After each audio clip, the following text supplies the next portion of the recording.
अस्सलामु अलैकुम। आज बनाओ अस सिवित ठूलन खास पुलाव। अत मज करो अस 2-3 सब्जी ते इस्तेमाल तो बेय वारिया ताकती ते यह हेकु तुम बचन ते दित तो बड़ खेवनी तो पक्यो करो अस जल्दी जल्दी शुरू।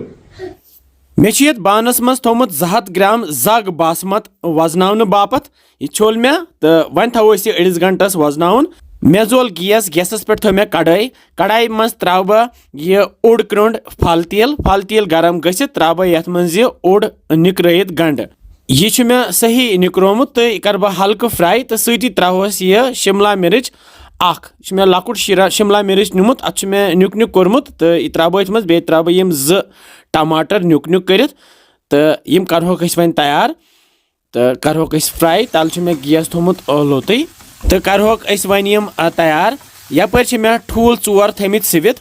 तो यमन मे कंड थमस तुलित तो यमन करो वन मंजबाग 2 हिस्से यह त्रो दोबी नून चमचे बे त्रोस मर्चवांगन चमचे ओड बे त्रे मे मर्च फल 2-4 तो बे त्रो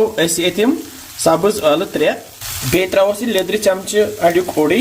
बे त्रा बह बादान पाउडर चमचे ओड बे त्रा बह रुहन तो अदरक पेस्ट ये 1 चमचे सारी मसाल त्रित रलावो हल्क कर फ्राई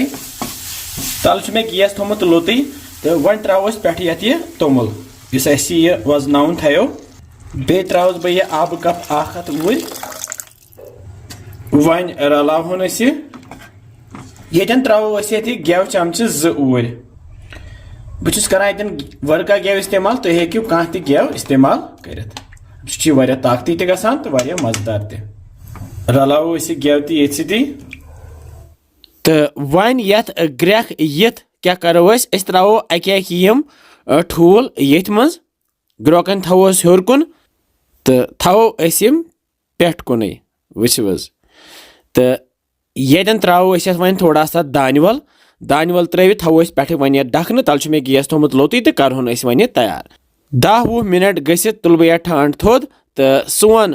यह सिविट ठूलन हुंद पुलाव तैयार वो चमच से तुल बह पुलाव सनोमुत तो यपर मे निम कतरू किंज तो अथ मज त्रावन बह यह पुलाव अथ मज करहन यह गरम गरम सर्व वो माशाअल्लाह क्युथ पुलाव बनो सिविट ठूलन हुंद यह ठूल थोस हर कुन तो यम 2 ठूल पीस त्राहोस माशाअल्लाह वो केंज मज कूचा फिर यपर कड़ाई मज वन मौजूद तो ये त्रा बह ये फिरन गोज ऑप्शनल मे खुश करान तवे त्रे मे सजावन बापत तो ये पुलावस थो बह यह जम दो तो बे त्रेश गिलास तो तैयार सोन अजुक